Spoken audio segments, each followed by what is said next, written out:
The world's best momentum traders who outperform Warren Buffett do not use fundamentals.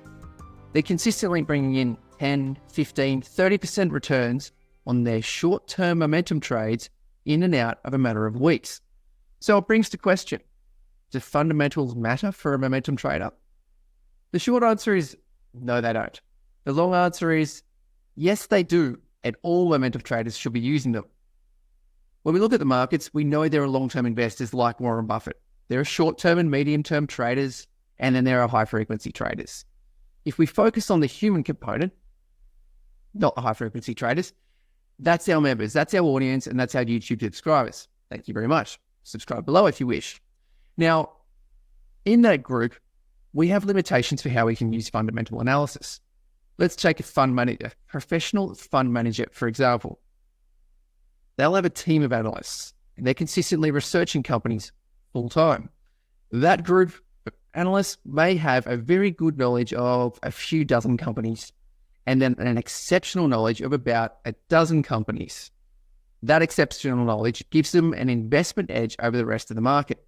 But that's a team working full-time of professional analysts.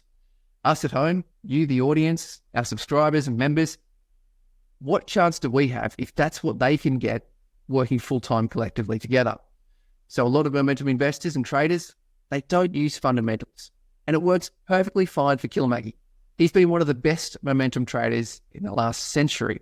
And he doesn't use fundamentals. He uses filters. And so too does Mark Minervini. He uses his SEPA methodology and the CleanSlim methodology that came from William O'Neill. But they have overlays of fundamental analysis.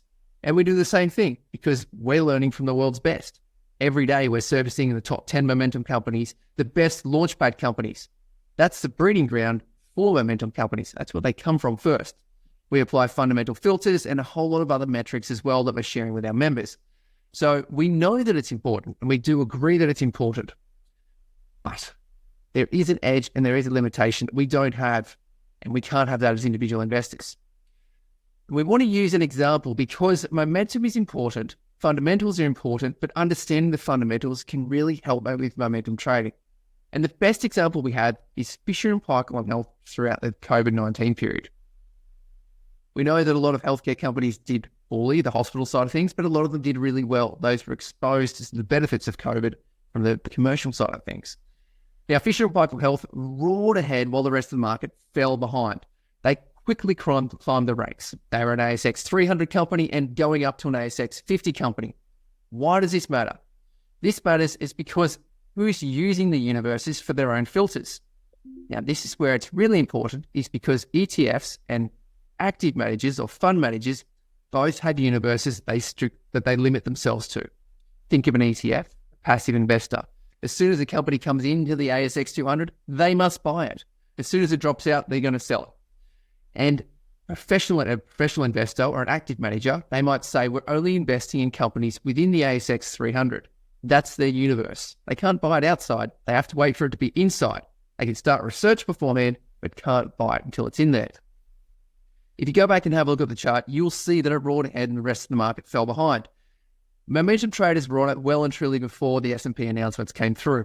Those who were clued up to the fundamental backing behind this got that massive tailwind in their momentum trade because they knew as soon as it crossed over, all these ETFs had to buy Fisher & Paykel Health.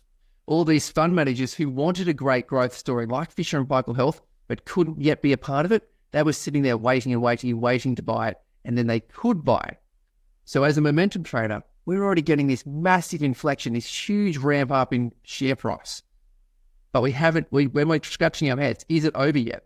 But when we know that it crosses over, the fundamentals have really taken it into these universes and made it a viable trade for active managers, value investors, and so on, we know the fundamentals because it ticks those rough boxes that they have. It then it provides a massive tailwind. And that's where, as we know with Gary Glover says, we can get 50% of that range in the last leg, the last ramp up of that movement. And Fisher & Paykel Health is a great example of a solid momentum trade that was backed by fundamental analysis with that growth, but knowing the fundamentals and knowing who the other participants were in the market and that they had to buy it gave momentum traders the ability to sell into that heat that Mark Minervini is always talking about. So that is why the momentum traders must use fundamentals along with momentum filters that we'd always have and that we're surfacing as well. If you want to know more about how to zero in on the leading thematics like healthcare that we're consistently surfacing, click on the link over here to the video that talks about why GICS doesn't work and why thematics must be used. And click on the link on the screen as well for a whole playlist of the top momentum companies that we surface every single Friday.